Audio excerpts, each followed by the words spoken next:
ఎర్రివాడా, ఈ రాత్రి నేను నిన్ను ప్రాణాన్ని అడుగుతున్నాను. నువ్వు సంపాదించింది ఎవరికి ఇస్తావు? పెన వేసుకుని రాలేవు దాని మీద నీ మనసు పెడితే. కనుక ఏం చేసింది లోతు భార్య? వెనకొక దిగి చూసి ఉప్పు స్తంభం అయిపోయింది. కనుక నీ హృదయంలో దేవునికి స్థానం ఇవ్వు, దేవుని ప్రేమించు, పరిశుద్ధతను అనుసరించి జీవించు. వ్యర్థమైన దాని నుంచి బయటికి రా. నువ్వు ఎలాంటి వ్యక్తివో పర్వాలేదు, ఎలాంటి వ్యక్తివైనా ఆయన నిన్ను ప్రేమించాడు. ఆయన రక్తం నిన్ను కడిగి నిన్ను పవిత్రపరుస్తారు. కనుక క్రియలతో కూడిన విశ్వాసం కావాలి. కనుక వాక్యం వింటున్న మన జీవితంలో వాక్యం మన హృదయంలో పనిచేయాలంటే మన హృదయంలో ఏముందో తెలుసునా? ఏముంది చెప్పగలరా? రక్షింపబడక మునుపు, రక్షింపడిన తర్వాత అంటే అది వేరే. రక్షణ అనేది బాప్తిస్మలో రాదు, రక్షణ అనేది బల్లారథంలో రాదు. రక్షణ అనేది దేవుని సన్నిధిలో ఆయన పాద సన్నిధిలో కూర్చొని ప్రార్థన చేసి ఆయన మన పాపం ఆయన మీద వేసి ఆయన ద్వారా క్షమించిన చెప్పాలి. నేనే నా చిత్తానుసరమని అతిక్రమలను పాపములను తుడిచివేసే దేవుడు. కనుక నీ హృదయంలో రక్షింపబడక మన హృదయాలు ఏమన్నా తెలుస్తున్నా? ఏమన్నాయి? పాపపు బండలున్నాయి. అందుకనే మత్తయి సువార్త 13వ అధ్యాయంలో విత్తువాడు విత్తుడుకు బయలు వెళ్ళను, వాటితో విత్తుసులుగా కొన్ని త్రోవ ప్రక్కన పడెను. ప్రియ సోదరా, కొన్ని త్రోవ ప్రక్కన పడెను అనగా ప్రియ సోదరా, వాక్యం వినియు వాక్యములకు లోబడకుండా, వాక్య ప్రకారం జీవించకుండా, సొంత నీతితో సొంత భక్తి కట్టే మనిషి హృదయము కఠినపరచబడింది. అందుకనే వారి మనస్సాక్షి వాత వేయబడను. మనస్సాక్షి వాత వేయబడిన తర్వాత అంటే అర్థమైందా? వాత వేయబడితే అవుతుంది. చేతి మీద వాత వేశారు, అక్కడ ఇంకేమైనా నొప్పి తెలుస్తుందా? వాత వేయబడిన మనస్సాక్షి ఇంకేం నొప్పి తెలీదు. కుష్టి వచ్చింది, కుష్టి వచ్చినప్పుడు అక్కడ పొడవండి, ఏమీ తెలియదు. కనుక నీ వాక్యం విని వాక్య ప్రకారం నువ్వు జీవించకపోతే నీకు ఇంకేం అర్థం కాదు. ఏదైనా భక్తే అంతే నీ జీవితంలో. అలాగే వెళ్ళిపోతావు. వెళ్ళిపోయిన తర్వాత ఒక సమయంలో కళ్ళు తెరుస్తావు. కనుకనే దేవుడిని ప్రేమించి నీతో మాట్లాడుతూ నేను హెచ్చరించే సమయంలో నీ స్థితి అంతా నువ్వు సెట్ చేసుకోవాలి. లేకపోతే దేవుని నుండి వెళ్ళిపోతావు. కనుక మొదటగా దారైన నీ హృదయాన్ని నలగ తీసుకోకపోతే పక్షులు ఎత్తుకెళ్తాయి, అంటే శత్రువు ఎత్తుకెళ్తుంది. ఎందుకని నీ మనోనేతను గుడితనం కలుగజేస్తుంది. నువ్వు దేవుని శక్తిని అర్థం చేసుకున్నావు. రెండవదిగా ప్రేసులరా, ఈ రాతి రాళ్లను ఏరేసుకోవాలంటే నువ్వు ప్రభు అయిన క్రీస్తు దగ్గర ఒంటరిగా కూర్చుని నువ్వెప్పుడు ఎక్కడ ఏం చేసావు అన్నీ చెప్పాలా?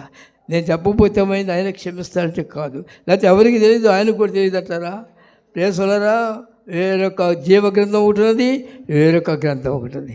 ఆ గ్రంథంలో నా యొక్క పాపములన్నీ వ్రాయబడినాయి, కానీ వాటికి శిక్ష రాదు. ఎప్పుడు తెలుసునా? నీ కొరకు బలి కనుక నువ్వు ఎలాంటి వ్యక్తివైనా అజ్ఞాన కాలం తెలియక చేశావు, తెలియక చేసి నేను క్షమిస్తాను. ఆయన అజ్ఞాన కాలంలో దేవుడు చూసి చూడనట్టు ఊరుకున్నాను. కానీ ఇప్పుడైతే అంతటను అందరూ మారుమనసు పొందాలి.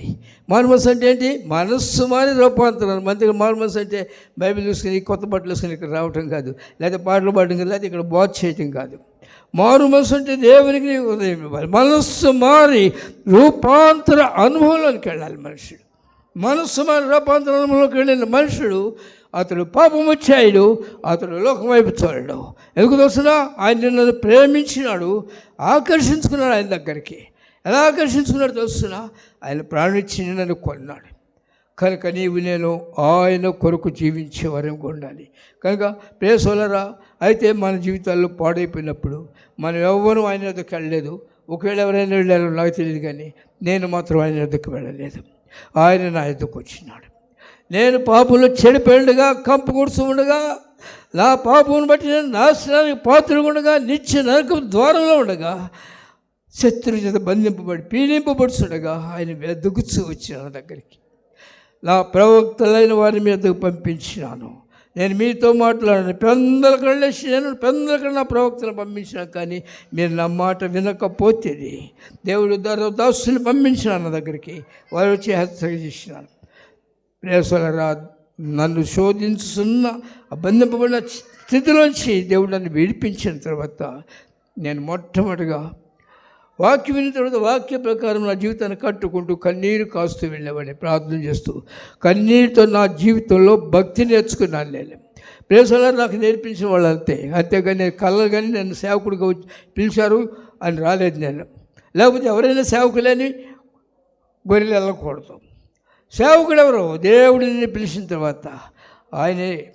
నేను కొన్నిసార్లు ఆలోచిస్తూ ఉంటాను, మనుషులు సొంత నీతితో మాదే భక్తి అంటూ ఉంటారు. ఇది చాలా తప్పు. నీవు భక్తిలో జీవించడం కొరకు దేవుడు నీకు దేవుని యొక్క వాగ్దానములను లేక ఆజ్ఞలను కట్టలను ఇచ్చారు.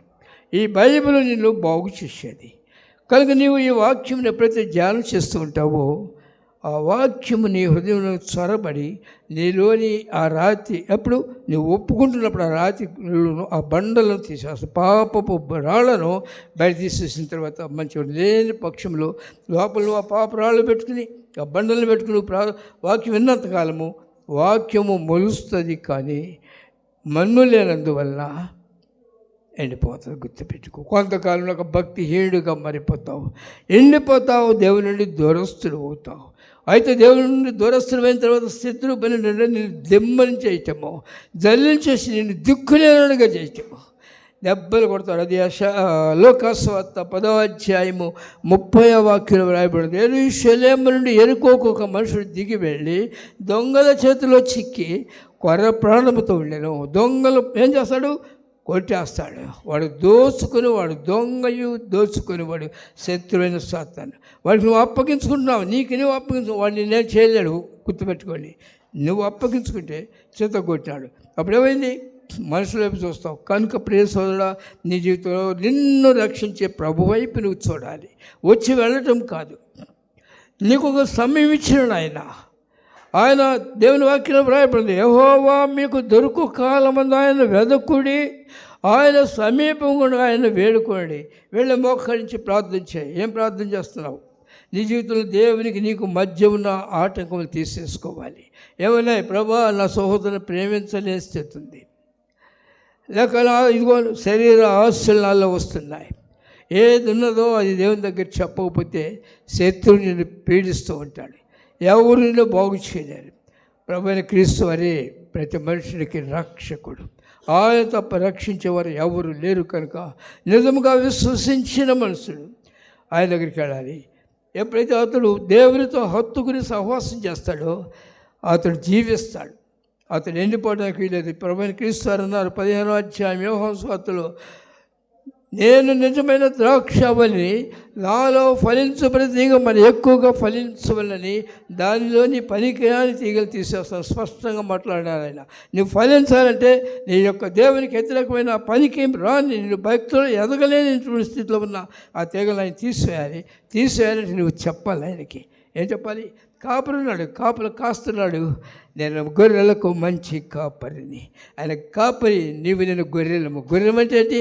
ఎడబడతాడు దోకటి గొర్రెలు, దారి తొలగిన గొర్రెలు మనము. అయితే ఆయన వచ్చినాడు, నడిపిస్తున్నాడు. అయితే ఎక్కడో వస్తూ కూడా దారి తొలుగుతాం మనం. తొలగరా?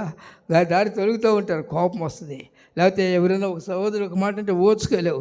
క్రీస్తు స్వభావం ఉందా క్రైస్తవుడు అంటే క్రీస్తుని కలిగిన వాడు క్రైస్తవుడు, నామకార్థ క్రైస్తవుడు. క్రైస్తవ పేరు కలిగే మీ ఫలమో క్రైస్తవ